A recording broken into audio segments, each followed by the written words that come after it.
அனைவருக்கும் துர்காதேவி சரணம் YouTube channel சார்பாக அன்பான வணக்கங்கள்.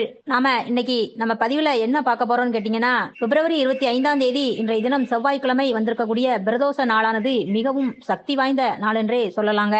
இந்த பிரதோஷ நாளை நாம ருண விமோசன பிரதோஷம் என்றும் இதை சொல்வாங்க. இது நோய் தீர்க்கும் பிரதோஷம் என்றும் இதை நாம வைத்துக் கொள்ளலாம். கடன் தீர்க்கும் பிரதோஷம் என்றும் இதை வைத்துக் கொள்ளலாம்.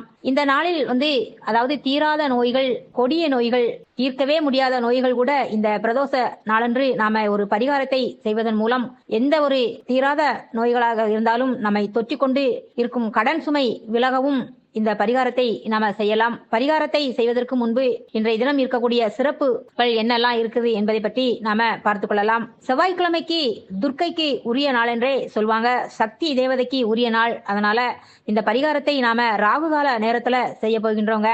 அது மட்டுமல்லாமல் திருவோண நட்சத்திரத்தோட சேர்ந்து இந்த பிரதோஷ நாள் வந்திருப்பது ரெட்டிப்பு பலனை நமக்கு கொடுக்கும். இன்னும் ஒரு சிறப்பு இந்த நாளுக்கு இருக்கிறதுங்க.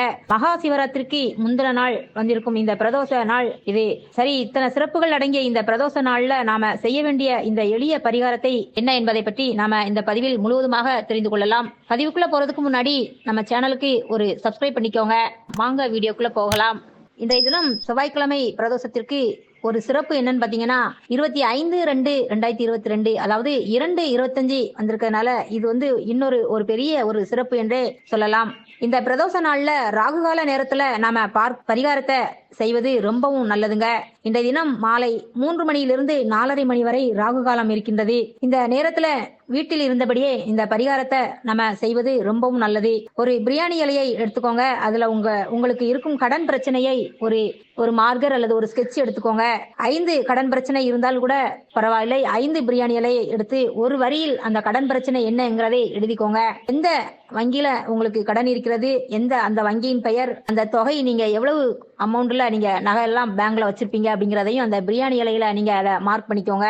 நீங்க இந்த பிரியாணி இலையில் கடன் தொகை எழுதும்போது சீக்கிரமாக இந்த கடன் தொகை அடைய வேணும் அப்படின்னு சொல்லி பிரார்த்தனை பண்ணிக்கிட்டே அதை எழுதிக்கோங்க. அதை எழுதி ஒரு மெழுகுவர்த்தி ஏற்றி அந்த நெருப்புல இந்த பிரியாணி இலையை நீங்க அதை உடனே பொசிக்கிடலாம். இல்ல நல்லெண்ணெய் அகல் விளக்கு தீபத்திலும் இந்த பிரியாணி இலையை நீங்க பொசுக்குவது ரொம்பவும் நல்லதுங்க. இப்படி பரிகாரத்தை செய்யும் போது குலதெய்வத்தையும், துர்க்கையம்மனையும், ஈசனையும், பெருமாளையும் நாம மனதார பிரார்த்தனை செய்து கொண்டு இந்த பரிகாரத்தை செய்வது ரொம்பவும் சிறப்பு. இதே போல தான் தீராத நோய் நொடி தீர வேண்டும் என்றாலும் அந்த நோயை பற்றிய விவரத்தையும் இந்த பிரியாணி இலையில எழுதி பொசுக்கி விடலாம். இப்படி இன்றைய தினம் செவ்வாய்க்கிழமை ராகுகால நேரத்துல பிரதோஷ நாள்ல இந்த பரிகாரத்தை செய்வது அதிக அற்புதமான பலனை உங்களுக்கு கொடுக்கும் என்றே சொல்லலாம். இந்த நேரத்தை தவறவிட்டவர்கள் மற்ற நேரத்தில் பரிகாரத்தை செய்யும் போது இத மாதிரி முழு பலனை நம்மால பெற முடியாதுங்க. அதனால நீங்கள் வேலையில இருக்கும் பட்சத்திலும் இந்த ராகுகால நேரத்துல துர்க்கையம்மனை மனதார நினைத்து கடன் சுமை குறைய வேண்டும், நீங்க வேண்டும் என்ற மனதிலேயே வேண்டுதலை வைத்துக்கோங்க. மேலும் இந்த பரிகாரத்தை செய்து முடித்துவிட்டு பின்பு 4:30 மணியிலிருந்து 6 மணி வரை பிரதோஷ நேரத்துல சிவபெருமான் கோவிலுக்கு சென்று 3 மிளகை நம்ம உள்ளங்கையில் எடுத்துக்கொண்டு உங்கள் தலையை சுற்றி அந்த மிளகை கோவிலுக்கு வெளியில் கொண்டு வந்து கால்படாத இடத்துல போட்டு விட்டுடுங்க. உங்களை பிடித்த தரித்திரம் விலகி கடன் சுமை முழுமையாக நீங்கும் என்பது நம்பிக்கைங்க. இது ஒரு எளிய அளவுல உள்ள தாந்திரிக பரிகாரம் என்றே சொல்லலாம்.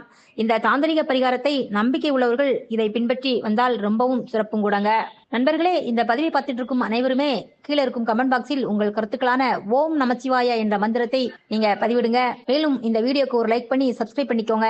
இந்த பதிவு உங்களுக்கு பிடிச்சிருந்தா உங்க நண்பர்களுக்கும் உங்க உறவினர்களுக்கும் ஷேர் பண்ணுங்க. மீண்டும் அடுத்து ஒரு நல்ல தகவலுடன் சந்திக்கும் வரை உங்கள் சகோதரியான துர்காதேவி சரணம்.